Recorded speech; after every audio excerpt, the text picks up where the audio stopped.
እንደ አምላክ በሚሆን በአብ በወልድ በመንፈስ ቅዱስ ስም እንዴት ሰነበታችሁ? እግዚአብሔር ይመስገን። ቸር አምላካችን እመቤታችን ድንግል ማርያም ወዳጆች ሁሉ የተመሰገኑ የሆኑ እንዲሁ በወቅታዊው ነገር ዝም ልንል ብንሞክርም እንዲያውም አይሆን ሆነ። ውስጥ ለውስጥ እየተደረገ ያለ ነገር ስላለ በነገር ሃይማኖት ጉዳይ ላይ የምታውቁት ነው። ሀገራችን ቤተክርስቲያን የገባችበት ዕዳ በጣም ብዙ ነው። በተለይ ወገኖቻችን ኦርቶዶክሳውያን የሚያዩት ግፍ በየትኛውም ስፍራ ብዙ ነው። ግን ሰሞኑን ጎንደር ያሉ አንድ የጉባኤ መምህር አባ ገብረ ማርያም በጉባኤ ላይ በክብረ በዓል ላይ በተናገሩት ነገር ምክንያት እየሆነ ያለው ነገር ጥሩ አይደለም። ባጭሩ እሳቸው የሰሩት ስራ ጥሩ ነው አልልም። መነጋገር ይፈልጋል ማለት ምን ለማለት እንደፈለጉ ሊነግሩን ይገባል። ለዛ ነው በይዘቱ ላይ እስካሁን ድረስ ምንም ያላል ነው። ቦታው ጥሩ አልነበረም። ካሜራ አስደቅኖ በክብረ በዓል ላይ እንደዛ ማለታቸውን እኔ ጥሩ ነው አልልም። ነገር ግን ይህንን ተከትሎ ሶስት ነገር አይቻለሁኝ።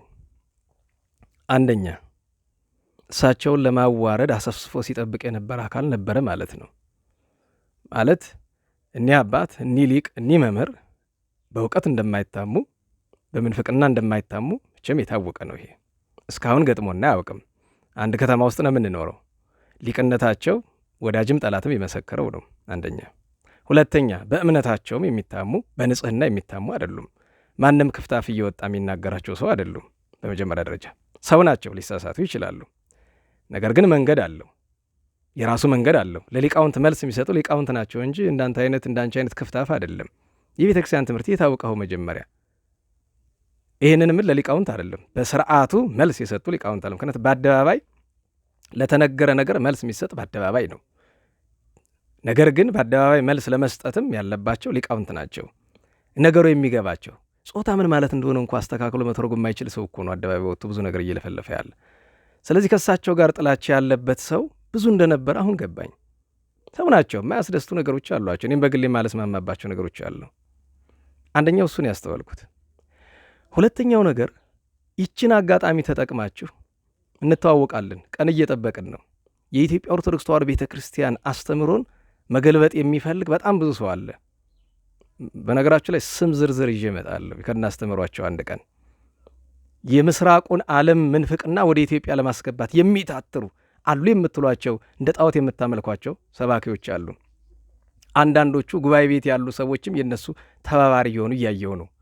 ኢብን አንድ ትልቅ ማህበርን ጨምሮ ያው ዝርዝር ውስጥ አልገባም፣ ደግሞ ስድብ ሰልችቶኛል ትንሽ። ግን ይኸውላችሁ የምስራቅ ኦርቶዶክሶች ለእኛ 100% መናፍቃን ናቸው። እስኪ እንደፍረ ተናገር በሉት። ታውቋቸዋላችሁ፣ ስለማን እንደማወራ ብዙዎቻችሁ ታውቃላችሁ። ይህንን አጋጣሚ ተጠቅማችሁ የምስራቅ ኦርቶዶክስን አስተምሮ ወደዚህ ለማስገባት አትሞክሩ እና የጉባኤ ቤት መምህራን ዝምታ ስላበዙ ነው እንጂ የኢትዮጵያ ኦርቶዶክስ ተዋሕዶ ቤተክርስቲያንን አስተምሮ የሚጠላ ሰባኪ ከአፍ እስከ ገደፉ ሞልቷል።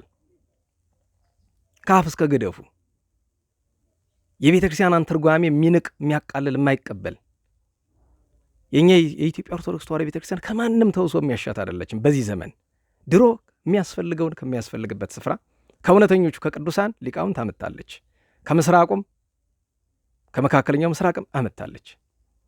አሁን ግን ከማን የምትዋሰው አስተምህሮም ስርዓትም የላትም። ከምስራቅ በለው ከምዕራብ በለው ከምንም በለው ከግብፅም በለው አሁን የምንዋሰው ምንም ነገር የለንም፣ በተለይ በአስተምህሮና በስርዓት ጉዳይ። ስለዚህ ተጠንቀቁ ባካችሁ። በተለይ እናንተ ቅንነት የዋህነት ያላችሁ ሰዎች፣ ሰው የምትከተሉ ሰዎች ተጠንቀቁ። ለሳቸው መልስ መስጠትና በዛው አሳቦ የቤተክርስቲያኗን አስተምህሮ መንቀፍ ሌላ ነው።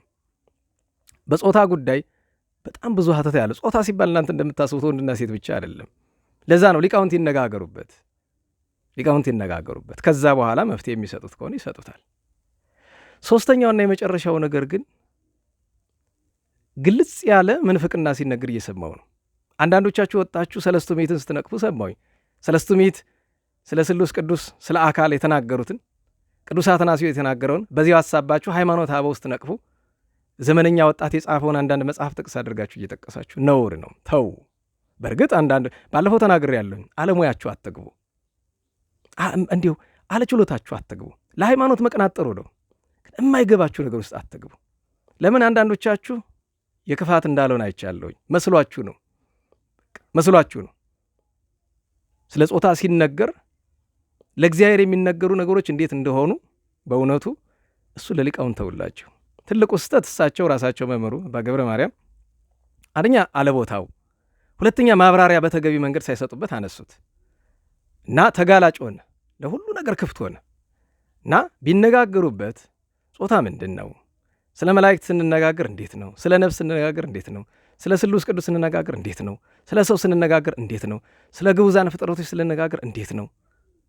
ምንድን ነው ሊሉ የፈለጉት እርስዎ ብሎ መጠየቅ ይገባል። ሊቅ ናቸው። ማንም አይደለም እዚህ ፌስቡክ ያለ አርበኛ ይቅርና የጉባኤ መምህሩ ነው እሳቸውን ለመተቸት አቅሙ ያለው ሰው የለም። በግልጽ እንነጋገር። ተው። በመጀመሪያ ደረጃ ስንት ቤተ ክርስቲያኗን በቁሟ የሚደፋዋትን ሰዎች አይናችሁ እያየ ዝም እያላችሁ። እኔ እኮ በነገራችሁ ለጥብቅና ለእሳቸው አይደለም፣ እኔ ራሴ ተችቻቸዋለሁ እኮ አደባባይ ወጥቼ አለቦታውን የተናገሩት አለበቂ ማብራሪያን የተናገሩት